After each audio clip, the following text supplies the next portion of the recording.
You know, um, that incredibly specific, just super localized feeling of panic when your entire life suddenly seems to like fall apart all at once. Oh, absolutely. The sudden crash. Right. We've all been in some variation of this scenario, I think. You're just trying to hold the baseline together, operating at what feels like a totally normal functional capacity, and then boom. You cross an invisible threshold? Exactly. Yeah. Like you miss a critical deadline you usually would have caught, Mm. or your car makes a grinding noise that you convince yourself is totally fine until the engine just seizes. Or you forget a close friend's birthday entirely. Yes. Or, and this is a classic one, you find yourself experiencing this severe, entirely disproportionate spike of rage because, like, a cashier bagged your groceries slightly too slowly. Right, the grocery store meltdown. Yeah, you're standing there in the middle of aisle 4, heart is just pounding, holding a box of cereal, and your internal monologue is just a loop of, where did all this come from? Why is this happening now? Exactly. Like, why is this systemic failure happening to me right now out of absolutely nowhere?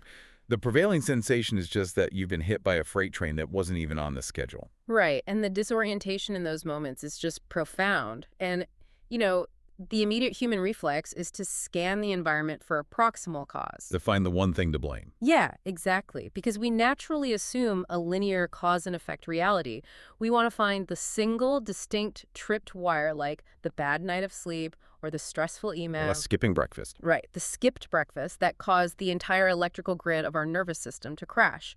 But, and this is crucial, the assumption that the crash is sudden is the first and perhaps most dangerous cognitive distortion. Oh, wow. So it's not sudden at all. Which honestly fundamentally reorients our entire understanding of burnout. And that is exactly the core mission of our analysis today. It's a huge shift in perspective. It really is. So we're diving into this fascinating set of source materials today that aggressively challenge this idea of the quote-unquote sudden breakdown. Yeah, they really tear that concept apart. They do. Specifically, we're focusing on the mechanics of burnout through the lens of individuals living in what the text calls the developmental disorder gray zone. Which is an incredibly important demographic to define right up front. Yeah, let's clarify that. So just to be clear before we proceed, the text isn't exclusively talking about individuals with, like, formal clinical diagnoses of autism or ADHD. Right, it's much broader than that. Exactly. It's referring to a demographic of people who possess subclinical neurodivergent traits, or, simply those who find themselves expending this exorbitant, invisible amount of executive function just to operate within standard neurotypical expectations. The sheer effort just to appear normal. Yes, exactly.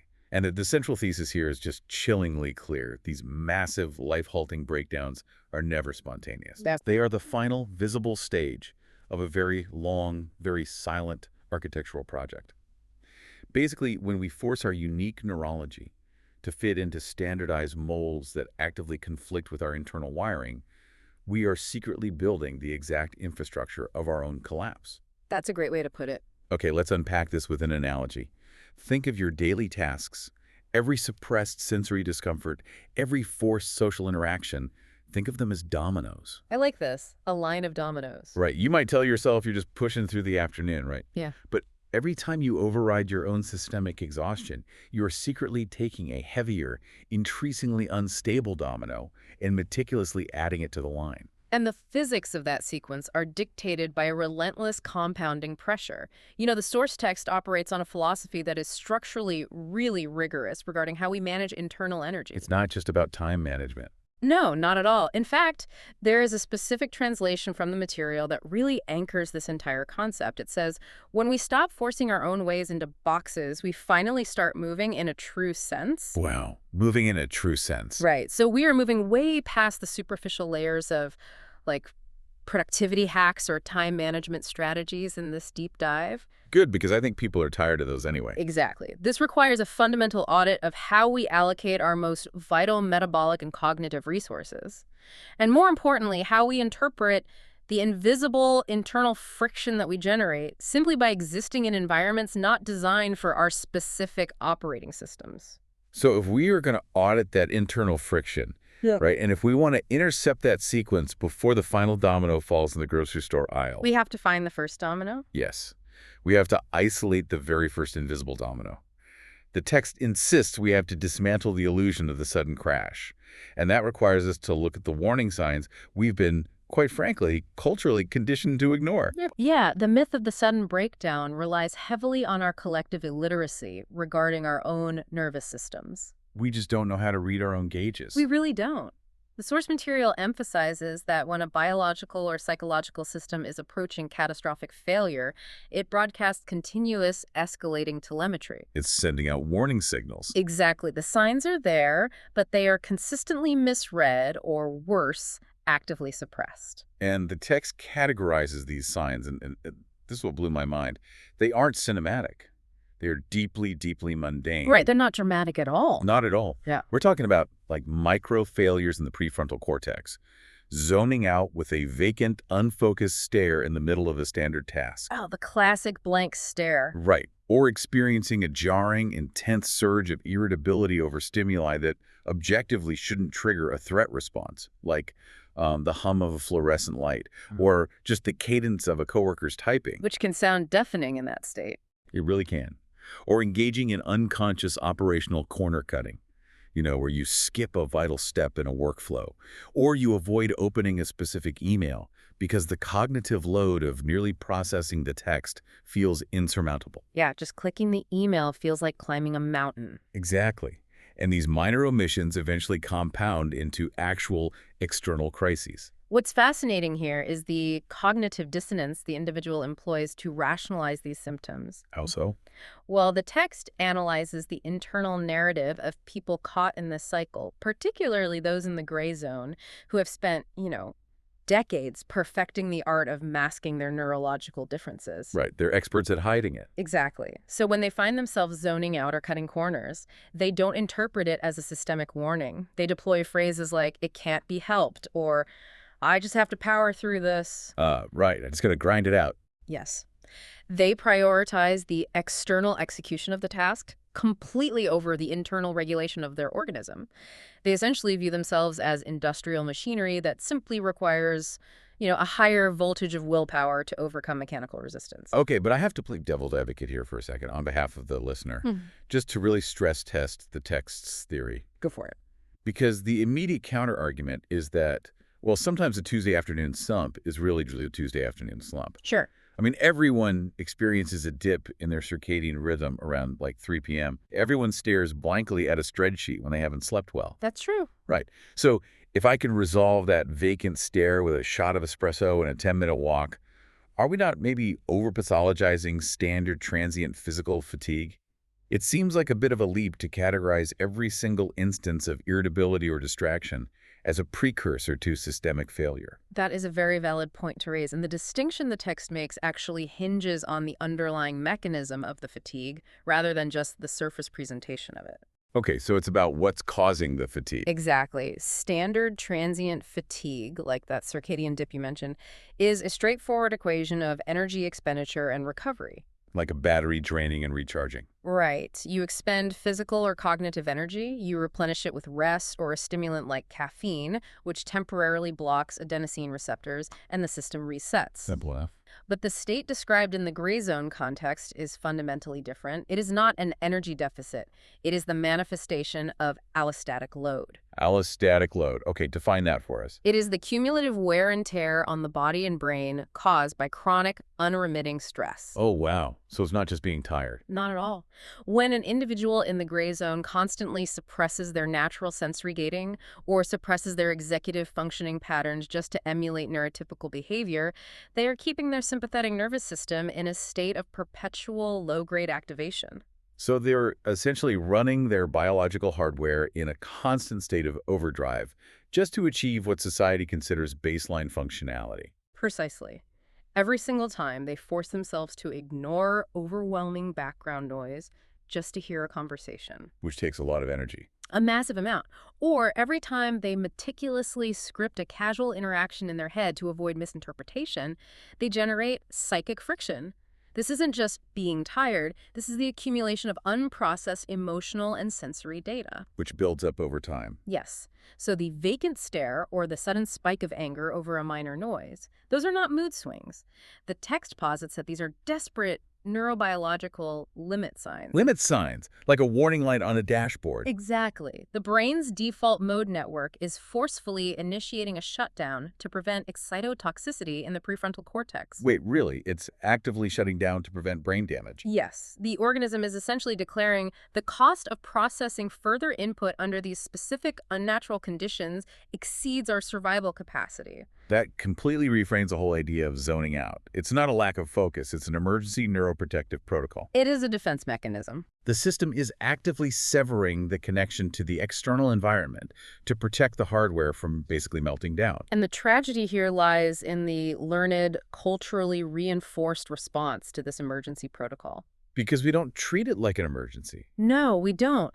When the brain throws up the limit sign and the individual zones out, their immediate reaction is to interpret this biological self-defense mechanism as a moral failing. Oh man, I'm just being lazy. Right, I lack discipline.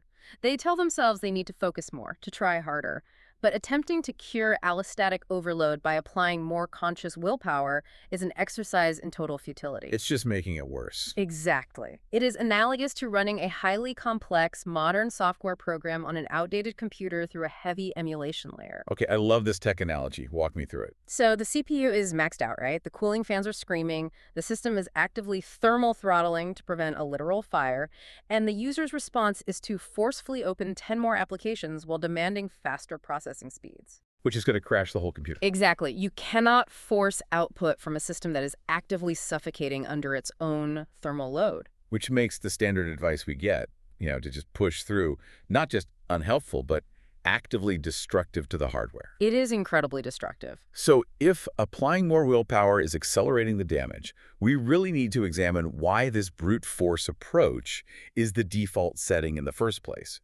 Because the text points out that people in this gray zone don't just occasionally use brute force. No, it is their primary mechanism. Right. It's often their only mechanism for navigating the world. And the reliance on brute force is really an adaptation to a hostile environment.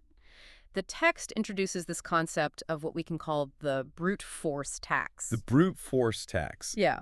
Individuals operating in the developmental disorder gray zone have a rich historical database of encountering tasks that conflict directly with their innate neurological wiring. Because we're talking about environments and tasks that are designed by and for neurotypical brains.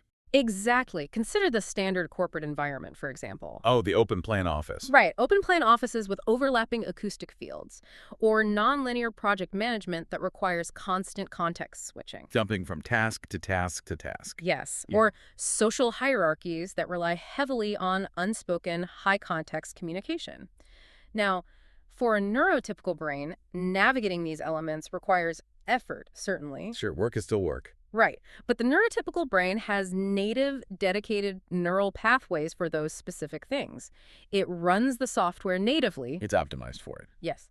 But for someone in the gray zone, their brain does not have those specific native pathways optimized in the same way. So what do? To achieve the exact same external result, to write the report in the noisy office or to successfully navigate the networking event, they have to spin up a cognitive virtual machine. Wow. A cognitive virtual machine. Yes. They have to manually translate the inputs, consciously suppress the overwhelming sensory data, script the responses in real time, and then execute the task. Which sounds exhausting just talking about it. It requires a monumental, highly disproportionate expenditure of metabolic and cognitive energy. But society demands the output regardless of the internal cost. Society doesn't care about the virtual machine. It just wants the report on time. Precisely. So to meet the demand, the individual uses the only tool they really have, brute force.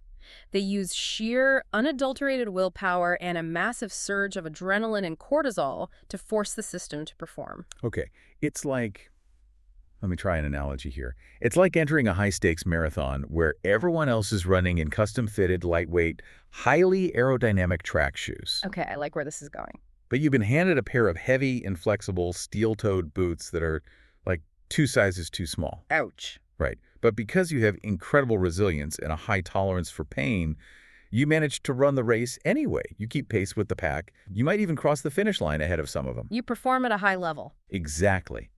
But the internal reality of your race is entirely different from theirs. Your feet are destroyed, your joints are absorbing just catastrophic impact, and your central nervous system is entirely depleted. The physical toll is massive. Right. Yet, because the external result crossing the finish line looks identical to everyone else's, society assumes you ran the exact same race. Yes, the external validation masks the internal reality. And more dangerously, the runner in the steel-toed boots looks around, sees everyone else breathing normally, and internalizes a devastating conclusion about their own fundamental worth. And the internalization of that specific disparity is where the psychological architecture of burnout is truly cemented. That analogy perfectly illustrates the insidious nature of succeeding via the brute force tax. Because it is a form of success, technically. Exactly. Because the individual does cross the finish line, because they manage to keep their job or maintain their relationships through this immense suffering, they develop a rigid, survival-based cognitive schema. They learn that pain equals success. Yes. They normalize the extreme pain. They begin to believe, intrinsically, that enduring the agony of the steel-toed boots is simply the universal baseline for existence. Wow. They accept that bleeding is just the standard cost of running. Yes, beautifully put. They conflate the extreme friction of their specific method with the fundamental nature of the task itself. But biological systems cannot sustain maximum output indefinitely. No machine can run at 100% forever. Exactly. Eventually, the brute force method fails. The allostatic load becomes too high, the emulation layer crashes, and a failure occurs in the real world. Like what kind of failure? A critical ball is dropped at work, and interpersonal conflict escalates uncontrollably, or the individual experiences a morning where the physical paralysis is absolute and they simply cannot get out of bed. The crash. The crash. And when this inevitable failure happens, the text highlights how the gray zone individual's interpretation of the event is tragically, destructively inverted. Because they've been running the emulation software for so long, they don't even realize the software is the problem. They blame the hardware. Precisely. Instead of maintaining objective distance and concluding, this specific neurotypical operational method requires a metabolic output that my biology cannot sustain, they turn the failure entirely inward. Into the core of their identity. Yes, they deduce, I am inherently lacking. I am lazy. I am broken. I can see everyone around me executing this task effortlessly. My inability to sustain this effort means I am fundamentally morally flawed. Man. The self-blame trap. It's a closed-loop system of psychological self-mutilation. And it serves as an active catalyst for the next phase of the breakdown. How does it get worse? Well, if a person firmly believes that their systemic failure is caused by a lack of moral fortitude or effort, the logical, immediate corrective action in their mind is to apply even more brute force. Oh no, they double down. Yes. They tighten the laces on the steel-toed boots. They demand even higher processing speeds from the overheating CPU. Which just accelerates the degradation of the mind and body. Exactly, guaranteeing more frequent and severe failures, which in turn provides more quote-unquote evidence for their own inadequacy, fueling further self-blame. It is a highly efficient, self-perpetuating cycle of internal violence. It creates a terrifying paradox, really, when you look at the traits that are culturally incentivized. Absolutely. Like the very characteristics that society universally praises. An ironclad work ethic, a refusal to complain, an immense reservoir of resilience and grit. The traits of a good worker. Right. These actually become the exact mechanisms of the individual's destruction. Their exceptional ability to endure pain and override their own biological warning systems is precisely what allows them to march themselves right off the edge of the physiological cliff. They are too strong for their own good. Yes, in a very literal sense, they're too strong for their own survival. Their resilience successfully masks the unsustainability of their operating procedures until the infrastructure is so compromised that the collapse is absolute. Okay, so if the mind is locked in this closed loop of self-blame, constantly demanding more effort and overriding the system, we have to look at what happens to the physical body. Yes, because the body cannot be tricked indefinitely. Right. The body isn't ideological. It doesn't care about the corporate hierarchy or societal expectations. The body operates on pure thermodynamics. It's a biological machine. Exactly. If the CPU is overheating, the hardware is going to react, regardless of what the software is demanding. And this leads directly to the somatic realities detailed in the sources, and this incredibly dangerous coping mechanism of shugenai. The physiological manifestation of this conflict cannot be indefinitely suppressed by cognitive willpower. The text emphasizes that long before the final dramatic breakdown, the body and the autonomic nervous system initiate clear, undeniable protocols of rejection. Like the body physically saying no. But it's crucial to differentiate this from standard procrastination, right? Oh yes, very different. We aren't talking about the mild, annoying friction of sitting at a desk and thinking, I really don't feel like drafting this quarterly review today. Oh, no, we are looking at a fundamentally different biological state. The text describes an experience that is far heavier and more absolute than just psychological reluctance. What does it feel like physically? It is a somatic event where the physical body feels literally leaden, as if the gravity in the room has been dialed up. Oh, wow. Like you physically can't move. Right. And the cognitive faculties encounter a dense, impermeable fog. The working memory degrades rapidly, and the brain simply refuses to parse new information. It is a systemic stall. A total system freeze. Yes, it is the parasympathetic nervous system forcefully engaging the emergency brake to halt an organism it perceives to be under lethal stress. So the body has thrown the emergency brake. The wheels are locked. And yet, the conscious, panicked mind of the gray zone individual who is terrified of that self-blame trap we just discussed attempts to override the brake by stepping on the gas even harder. Which is a terrible idea. A terrible idea. And to do this, they deploy a specific linguistic and cognitive tool. So the source text, which is rooted in Japanese cultural concepts, highlights this term, shogunai. Yes, shogunai. For a Western audience, this roughly translates to "it can't be helped," or "I have no choice," or the ubiquitous "it is what it is." It is what it is, yeah. Right? It's the sigh, the shrugged shoulders, the verbal resignation before forcing yourself back into the fray. And on the surface, shogunai mimics the Stoic ideal of pragmatic acceptance. It appears to be a healthy recognition of circumstances beyond one's control. It sounds mature almost. It does, but the text deconstructs the function of this phrase within the specific context of the gray zone, revealing a highly destructive cognitive tactic. How is it destructive? This raises an important question. When an individual experiences that profound physical rejection, the leaden body, the stalling brain, and they counter it by saying shogunai, they are not actually practicing acceptance. What are they doing then? They are executing an active deletion sequence. A deletion sequence. Yes.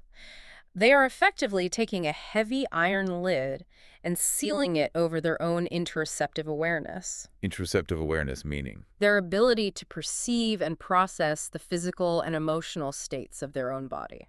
Ah. So that they aren't accepting the reality of the situation. They are severing their own sensory connection to the pain so they can keep operating the machinery. Precisely. It is a localized anesthetic. And this forces us to confront a fundamental question regarding the physics of human emotion and neurobiology.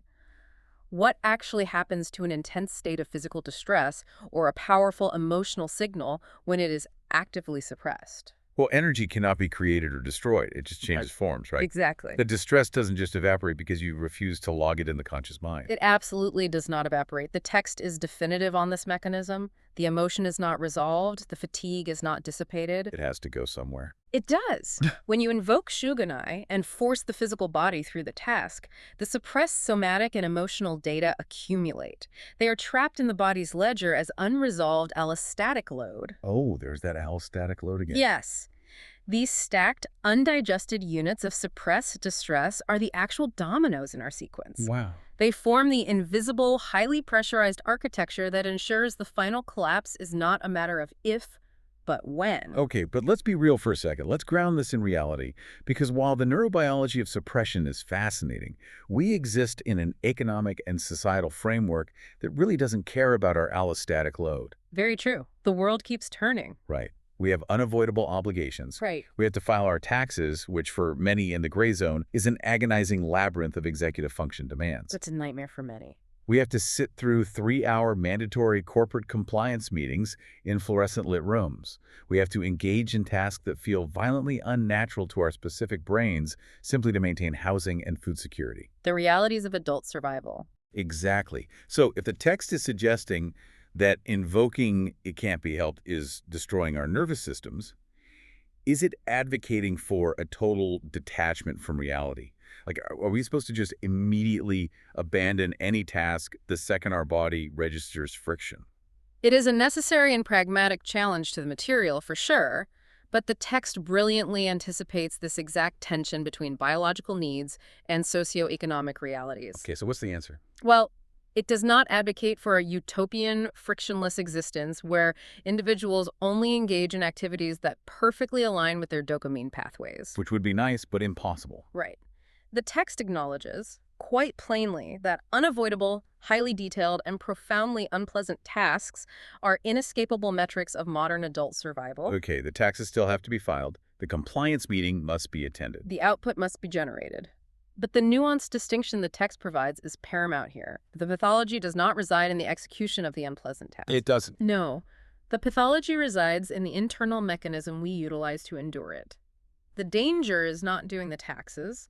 The danger is using shugunai as a delete key for the physiological and emotional friction generated by doing the taxes. Oh, I see. So the deletion of the feeling is the actual damage, not the spreadsheet itself. Yes, exactly. We are culturally conditioned to believe that professional execution requires emotional sterilization. Leave your feelings at the door. Exactly. We believe we must not only complete the difficult task, but we must also suppress our distress about the difficulty, presenting a facade of effortless incompetence. Right, smiling while we suffer. But the text argues that executing a necessary task while maintaining full conscious recognition of your profound discomfort is neurologically entirely different from executing the task while actively numbing your interoceptive awareness. Because numbing it creates blind spots. Yes. Deleting the feeling removes the data your brain needs to accurately assess its own state, creating the structural blind spots that allow the dominoes to stack unnoticed. So what does this all mean? If we can't delete the feeling, and we can't simply abandon the responsibilities of adult life, the logical conclusion is that we have to fundamentally alter how we interact with these tasks. We need a new approach. We have to transition away from the emulation software and build native applications that work for our specific hardware. Well said. Which sounds incredibly empowering, right?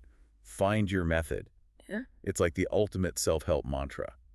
But the text takes a very sharp turn here, pointing out that for people in the gray zone, the actual implementation of this advice, the process of trial and error, is often agonizing to the point of being re-traumatizing. Yes. This section of the source material represents a profound level of clinical empathy. It's very compassionate. It is. It openly acknowledges the cruel irony that the prescribed cure temporarily feels vastly more destabilizing than the disease. The cure hurts more than the illness at first. Exactly. The universal advice handed to those struggling is precisely what you outlined. Discover your own rhythm. Find a workflow that suits your unique brain. But the text dissects the lived reality of this process, revealing why trial and error is intensely painful for this specific demographic. Because for a lot of people, the idea of trial and error is just optimization, right? It's life hacking. Sure, it's a fun experiment. You try a new Pomodoro timer, it doesn't work. You try time blocking. It's an intellectual puzzle. So why does that same process trigger such intense agony in the gray zone? Because for someone existing in the gray zone, trial and error is not an intellectual puzzle. It involves introducing a level of systemic instability that the nervous system interprets as an existential threat. An existential threat. That's intense. It is. Consider the mechanics of experimentation. You hypothesize a new method, you implement it, it inevitably fails to work perfectly on the first iteration, and you must step back, reevaluate, adjust, and try again. Standard scientific method. Right.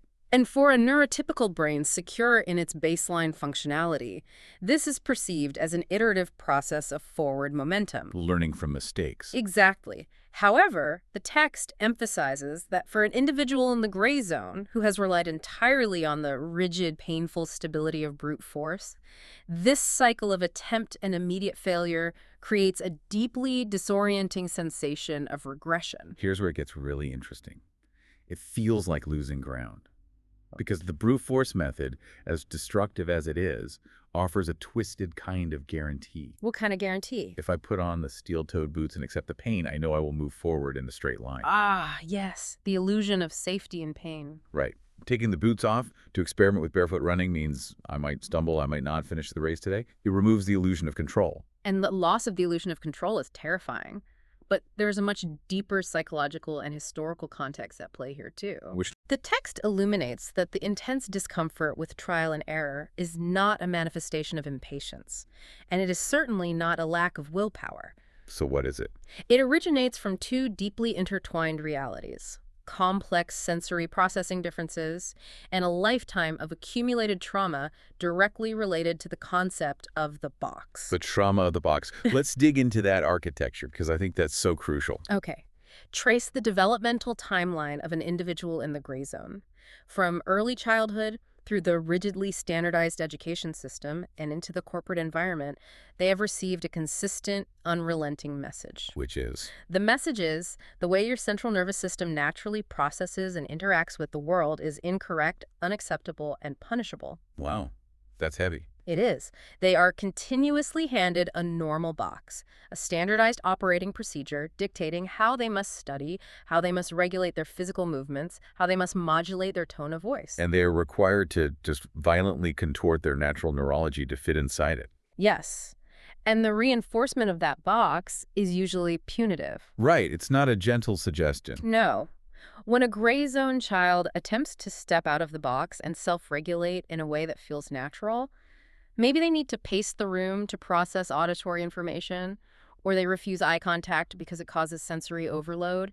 They aren't accommodated. They're penalized. They receive bad grades, they are labeled as defiant, they are subjected to behavioral interventions. The system actively punishes their native operating state. Exactly. Consequently, the individual develops an intense, visceral, nervous system-level resistance to the very concept of a method. Because every method they've ever known has been forced on them. Yes. Every method they have ever been forced to adopt has been an instrument of suppression. Their natural cadence, their sensory needs, and their executive functioning styles have been under perpetual assault. So any new method feels like a trap. Therefore, when they finally attempt the process of trial and error to discover their own method, their traumatized nervous system struggles to differentiate this new, autonomous experimentation from the historical trauma of being shoved into someone else's box. This was a massive paradigm shift for me when reading the material. Like, when a gray zone person attempts to implement a new workflow, say they decide to use a visual Kanban board instead of a linear to-do list. A very common pivot. Right. And on the third day, the system breaks down and they miss a crucial deadline. They don't process it as a simple logistical failure. They don't think, okay, the Kanban board needs fewer columns. No, the reaction is much deeper. The text argues that they experience a profound, devastating neurological regression. It feels like returning to absolute zero. It's a heavy emotional flashback to every time a teacher, a parent, or a boss told them they were failing at being normal. The term emotional flashback, drawn from complex PTSD frameworks, is the exact correct terminology here. It really hits that hard. It does. The amygdala hijacks the brain, screaming, "The pattern is repeating. I am failing to adapt again. My biology is fundamentally incompatible with survival in this environment again." So it's pure panic. Yes. The intense fatigue that suddenly overwhelms them during this trial and error phase is not merely the cognitive load of learning a new software. It is the crushing historical weight of all those past painful attempts at conformity rushing to the surface simultaneously. So if the act of searching for a cure triggers the trauma of the disease, we are looking at an incredibly daunting impasse. It feels impossible. It really does. How does an individual systematically dismantle the brute force cycle when the alternative, finding their own way, induces emotional flashbacks? How do you bypass a nervous system that perceives its own liberation as a threat? Well, the source text does not leave us at this impasse, thankfully. Thank goodness. It offers a highly specific cognitive intervention. It requires the individual to perform an active, conscious reframing of the somatic and emotional experience in real time. Real-time reframing. Yes. The individual must train their prefrontal cortex to recognize and intercept the amygdala's threat response, telling it that this specific friction of trial and error is categorically different from the trauma of the past. You essentially have to manually narrate reality to your own nervous system while the panic is happening. Exactly. It is a practice of cognitive restructuring. When the new method fails and the wave of historical failure hits, the individual must consciously assert this experimentation is autonomous. I chose this. Right. I am not failing to fit into society's standardized box. I am actively mapping my own unique neurological territory. The discomfort I am experiencing right now is the friction of discovery and optimization, not the friction of external suppression. That is a huge distinction. It is. It demands deliberate, ongoing separation of the current attempt to find a sustainable rhythm from the deeply ingrained historical baggage of being penalized for being neurodivergent. But I mean, changing your fundamental relationship with your own discomfort, shifting it from a signal of failure to a signal of discovery, is a monumental undertaking. It is not easy. It sounds like years of therapy, but the text is surprisingly practical here. It provides a starting point that doesn't require a master's degree in psychology to implement. It offers a very accessible first step. Right. If a listener recognizes themselves in this brute force cycle, and they are paralyzed by the prospect of trial and error, the text offers a microscopic foundational first step. It requires shifting our internal state from merely processing our reality to feeling our reality. This is the operational crux of the text methodology. Processing versus feeling. Let's dig into that. We must migrate our consciousness from the mechanical execution of tasks to the active observation of our internal state. I want to break down the mechanics of that shift. Because in a normal state, aren't we doing both simultaneously? Like, don't we process the email while feeling annoyed about the email? For a neurotypical brain operating at a manageable baseline, yes, those functions run in parallel. However, for an individual relying heavily on brute force, the exact opposite is true. When a gray zone individual is in pure survival mode, when they are actively running the emulation software just to clear the inbox or survive the social interaction, their entire available cognitive bandwidth is dedicated to the mechanics of the action. Because it takes so much effort just to do the thing. Exactly. In this state of hyper-focus on external execution, as the text acutely observes, interoception, the feeling of the internal state, is entirely bypassed. The emotional data is shoved into a drawer because processing it would crash the system. Exactly. There is zero metabolic energy allocated to process inquiries like, what specific sensory element of this task caused my heart rate to spike? Or, why did that seemingly normal interaction drain my executive function for the next 2 hours? You're not asking those questions because you're just trying to survive. Right. The individual completes one task and immediately hurls themselves at the next, dragging a rapidly compounding, invisible chain of unacknowledged allostatic load. And the text proposes a micro-habit to shatter this cycle, right? Yes, a very small but powerful habit. It does not demand that you abandon the necessary work. It simply requires that you actively acknowledge the internal biological reality alongside the work. Okay, let's run a simulation of this to make it really tangible. Let's do. Imagine I am sitting at my desk, and I am required to fill out a monstrous, intentionally convoluted corporate expense report spreadsheet. The worst. Right, the absolute worst. It is a task that heavily taxes my executive function. It requires a nonlinear attention to detail that my brain does not naturally support, and I find the process excruciating. Okay, so what does path A look like? If I default to path A, the brute force method, I grit my teeth, I shallow my breathing to suppress my autonomic nervous system, I stare at the monitor until my vision blurs, I invoke Shugenai, and I violently force the data entry until it's done. Just powering through. Yeah. And the result is the spreadsheet is finished, but my CPU is overheating, and I am mysteriously irritable and functionally useless for the remainder of the evening. And that is the perfect anatomy of stacking a heavy, unstable domino into your nervous system. Right. So let's look at path B. If we apply path B, the new paradigm of shifting from processing to feeling. The material reality hasn't changed, the spreadsheet still exists, and it is still due at 5:00 p.m. You still have to do it. Right. So I open the file, I begin the data entry. But instead of severing my connection to my body, I allow my prefrontal cortex to register the friction. You stay present. Yes.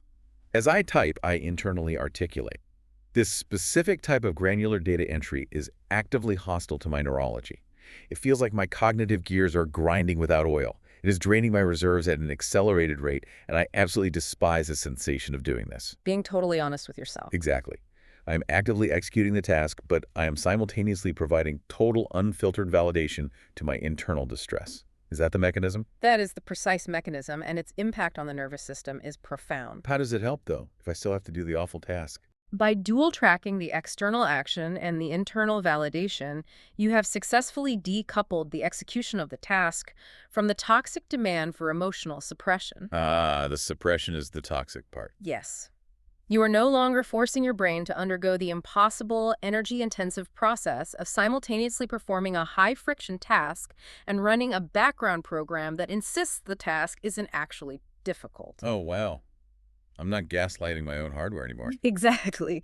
While the concept sounds almost dangerously simplistic, just admitting that you hate the task, the biological reality is complex. What's happening biologically? By allowing that moment of internal validation, you downregulate the amygdala.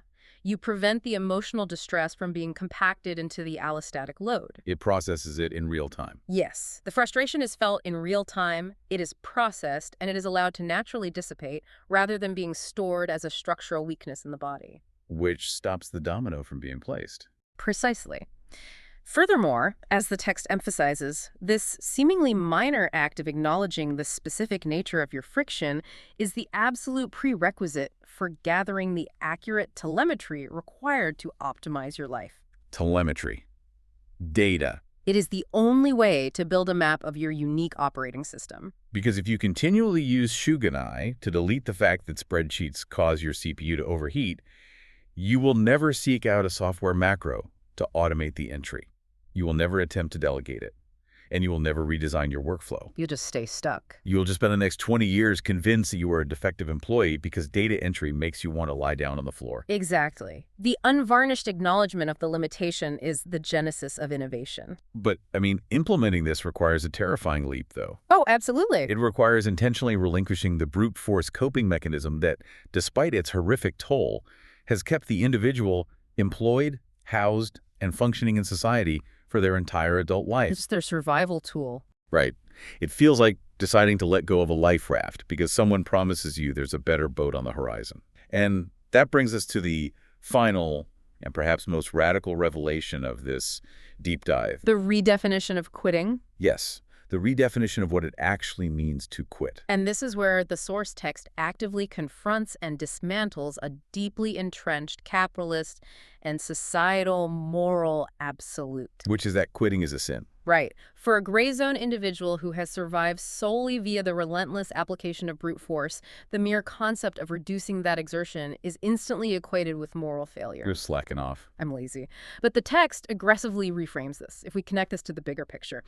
Quitting the habit of pushing too hard is not an act of laziness. It is not an abdication of responsibility. What is it then? It is a highly strategic, vital reallocation of a finite, precious resource, metabolic energy. A strategic reallocation. I love that phrasing. It transforms the concept of quitting from a moral failing into an act of essential resource management. It is the only viable path to sustainability. Let's analyze the thermodynamics of the gray zone nervous system again. Okay. Running the emulation software, brute forcing a task against your natural neurology, consumes a massive, highly disproportionate percentage of your daily energy budget. It burns so much fuel. If an individual is expending 90% of their available cognitive and metabolic reserves, merely masking their traits and forcing themselves to simulate neurotypical operation, the math becomes inescapable. There's nothing left. What remains? The individual is actively robbing themselves of the surplus energy required to actually cultivate their genuine native strengths. They're real talents. Exactly. They are robbing themselves of the energy required for relationships, for joy, or simply for the fundamental biological necessity of resting and resetting the nervous system without guilt. So if we lay out the two diverging life trajectories presented in the text, the contrast is incredibly stark. We can delineate them clearly. Path A is the continuation of the brute force route. The status quo. Right. In the immediate day-to-day reality, Path A feels highly productive and culturally sanctioned. You are meeting KPIs, you are fulfilling social obligations, you are perpetually exhausted, but you are moving forward. You look successful to the outside world. However, the text proves that the physics of Path A guarantee a catastrophic failure. It leads inexorably to the domino collapse, the vacant stare, the uncontrollable rage, and the eventual total systemic shutdown of the organism. The inevitable crash. Yes. Now, Path B is the trial and error route, rooted in feeling rather than processing. Which feels terrible at first. It does. In the moment, Path B feels chaotic, unstable, and agonizingly slow. It triggers historical trauma, it requires you to constantly confront your own limitations, and it demands that you disappoint people who have grown accustomed to your endless overexertion. But synthesizing those two paths creates a massive shift in perspective. When you're standing at the crossroads, Path B, acknowledging the friction, fumbling through new systems, dropping balls while you figure out your own rhythm. It feels like an unacceptable, humiliating detour. It feels like failure. It feels like you are losing the race. But Path A, the brute force method, while it looks like a high-speed paved highway, it is actually a dead end. A total dead end. And it's a dead end that culminates in a crash so severe that you are forced to spend years rebuilding your fundamental capacity to function from absolute zero. Which is the ultimate loss of progress. Exactly. Therefore, the inescapable conclusion of the text is that finding a method that actually suits you, finding a method that natively aligns with your neurology, regardless of how slow, painful, and messy the trial and error process is ultimately the only true shortcut to a sustainable life. That synthesis captures the core truth of the material perfectly. The authentic shortcut is not the straight, heavily paved road engineered for a completely different vehicle. Right. The shortcut is the winding, unpaved path that actually accommodates the specific mechanics of your own chassis. And when you extrapolate this beyond just surviving burnout, the potential is just staggering. It really opens up a whole new world. It does.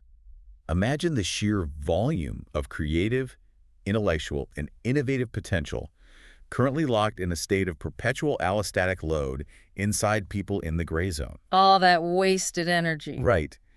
What happens when a human being finally stops burning 90% of their daily energy budget just trying to act normal? If they can successfully uninstall the emulation software and reclaim that massive tax, what could they actually build with that native processing power? It is profoundly exciting to consider. It's game-changing. It represents the transition from merely surviving a hostile system to actively thriving within the parameters of one's own authentic capacity. The strategic reallocation of that trapped energy is the birthplace of genuine fulfillment and unique contribution. Man, this has been an incredibly dense, illuminating journey through the mechanics of how we treat our own biology. Let's quickly recap the territory we've covered. Sounds good. We dismantled the persistent myth of the sudden crash. The breakdown in the grocery store is never spontaneous. It is merely the final domino falling after years of ignored systemic warnings. We explored the brutal economics of the brute force tax and how succeeding through extreme friction traps us in a toxic cycle of self-blame, where we assume our hardware is defective rather than recognizing the software is incompatible. The steel-toed boots. Exactly. We examined the neurological danger of shugenai, the way we use "it can't be helped" as an anesthetic to sever our connection to the physical distress that eventually destroys the system. Leading the feeling. And finally, we uncovered that genuine progress doesn't require a new productivity hack. It requires a radical shift toward feeling our friction and redefining the terrifying instability of trial and error as the ultimate necessary shortcut to operating authentically. The overriding philosophy of the source material is a profound, biologically grounded self-compassion. Which we all need more of. Absolutely. It is vital to remember that when you observe those small, subtle signs in yourself, the urge to cut a corner, the heavy, lingering fatigue, the vacant stare into the monitor, you are not observing evidence of weakness or a failure of character. It's not a moral failing. No. You are observing your body's highly intelligent, desperately necessary telemetry. It is your organism stating clearly, this operational mode is hostile to our survival. We require a different path. Honoring that telemetry is the fundamental prerequisite for stability. I think that is the perfect note to land on. And I want to leave you, the listener, with a final thought to process on your own time. We expend a staggering amount of our finite, precious metabolic energy striving to adapt our unique neurology to the world's standardized operational molds. We push so hard to fit in. We contort our biology to fit the box. But what if the absolute most inefficient, energy-draining, and destructive thing you can possibly do in this life is attempt to operate someone else's machinery? Wow. What if your specific gray zone, with all of its distinct sensitivities, its uneven executive functioning, and its highly specific rhythms, isn't a glitch in the system, and it isn't a pathology to be cured? What if it is, in fact, the exact perfect blueprint for how you are actually designed to operate? Until next time, keep diving deep.